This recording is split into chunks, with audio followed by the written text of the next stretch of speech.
Oh, yes, the Property Brothers Drew and Jonathan Scott are recognized for their many talents, from building dream homes to being New York Times best-selling authors. Yeah, they've got a brand new project. The book is called Builder Brothers Better Together. And they're together here now. Yeah, on BT. You know, our show appeals to many fans of all different sizes, and the book is for the little guys. We absolutely love our you know, when we're walking down the street and little kids will come up, they're 4 or 5 years old, and they'll be like, Property Brothers, we love you. So this is for them. What kid, like, I was like playing with sticks and stuff when I was a little kid, but today kids they love the show. Well, kids are tactile too. They love to build, and so every single book, this is the second in the series, comes with a project at the end, just with household stuff, and so the child can learn or build this with their teacher or their parent or their siblings. Did you make this? You know, we did it because it wouldn't be this nice. Because I think you made it a little. This is meant to be the back of the seat. This is the steering wheel, so it's okay. You learn from mistakes. It's a mid-engine car. Yeah, exactly. It's a mid-engine car. Just drive it backwards. Okay, so let's talk about on BT, Better Together, the book. I didn't think I could like this one better than the first, and I'm going to say they're both adorable, but this one has my heart for many reasons. It's about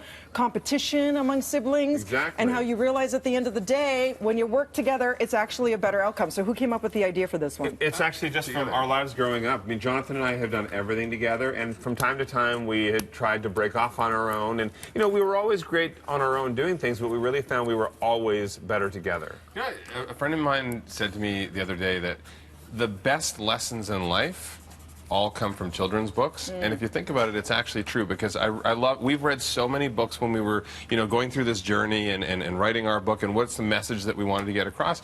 And I think it is important. I think kids need to realize failure is a part of success. It's okay to fail.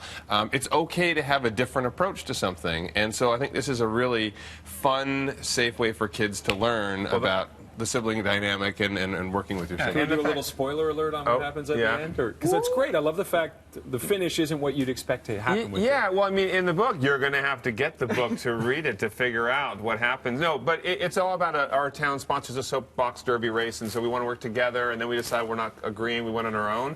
But then in the end, we realized we were stronger together. Drew wants to build one that's sleek and lightweight, and I feel like bigger and bulkier is heavier, so it'll go faster. And of course, I mean, in the book as well, I'm better looking. But other than that, our different approaches both have their merits. We're definitely cuter than we are now. But at the end of the book, what we love, just like our first book where you could build a birdhouse, this one you can build a little soapbox derby car, and it gives the instructions. Kids love to be tactile, so with teachers or parents, they can actually get together and build. And really, what's amazing, too, is I think, you know, we have had teachers who have said, of all the books that they've had in the classroom, this is one, our first in the series, this is the one that kids really relate to, and even parents saying that, you know, who have been teachers for 30 years, reading it to their kid every single night, and the kid wants to keep hearing it. I love that the kids are embracing the book. Well, and it's great because it engages them in something beyond screens, right? Exactly. And a lot of kids don't get that experience at all, and so this is an opportunity for them to go beyond that. Quality time reading together and building together, which we need more of, and bonding together. Speaking of, people can come and see you all weekend long. You're on a tour. So when is the book available? Tuesday, September 10th? 10th. September 10th, you got it. And we also are going to be seeing people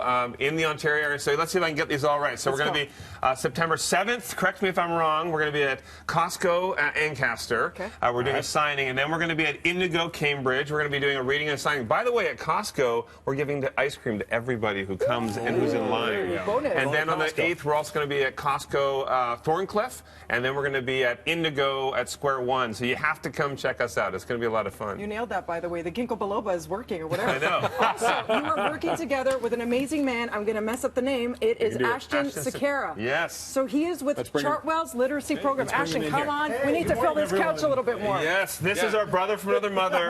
Well, we love working together. Chartwell's, a lot of people know them. They're the largest nutrition provider, educational nutrition provider. So they're actually going to partner with us to put our book in schools all across Canada. Yeah. And how's that going to work? It's really exciting. I mean, you know, first of all, for us, we have the privilege to serve all our students across the country from a food perspective, but nourishment for us is more than just food. It's about nourishing the mind and the body and the soul, and so this ties really well into our vision. We call it thinking ahead, giving back. So thinking ahead is all about driving the student experience from an innovation perspective, and then giving back. I mean, giving back to our students, our communities that we have the privilege to be a part of. So really exciting what we're doing with the brothers today, and starting next week, we're going to launch this book in over 500 Chartwell's partner schools across the country. What we're going to be doing is it's going to be a part of the school's Borrow a Book program. So students will be able to go borrow the book, bring it home, review it with their parent or their guardian, and then what we really like is the experiential learning, right? The activity at the end. And we're trying to accomplish 3 things. 1, promote literacy, more reading. Number 2, like you all talked about, reducing some of that screen time. And then 3rd is just increasing that interpersonal skill development. There's so much really more. exciting. The Borrow a Book program is the first step. And the next is the Borrow a Brother program. So the kids can take us home to renovate for mom and dad. Wait a minute, I could use you guys right now. Yeah, I know, you're I need to borrow 2 of you, You know if you don't why? mind. Like ketchup and mustard, you all are better together. Oh, yeah. We are off to the races. Too many puns? Too many puns. You got it. Can we also just say, we have a picture of one Drew. You're a superhero. Check out this shot. Wait, wow. Somebody's airborne. Someone's working on their fitness. Oh, What? yeah. What? Whoa. I mean, no, but so everyone thinks that I was using camera trickery or Photoshop or something. That's real. We were in karate when we were younger, and that was a friend of mine, Daniel. He's a stunt coordinator in LA, and yeah, we just did a little bit of martial when arts. we get 1 minute down from all the shows we're filming and everything, Drew sets a photo shoot up to do a Kung Fu Master karate. You know, I just sleep. I want to Tom sleep. Cruise has been calling me to be in the next mission. MI6. That's what I'm saying. Do not miss the Property Brothers. Their book tour starts up this weekend. Toronto, Cambridge, Ancaster. They're coming for you. Thank you so much, guys. Thank you. Let's head upstairs now to Mel. That was impressive. I know. Oh, my God. You got serious.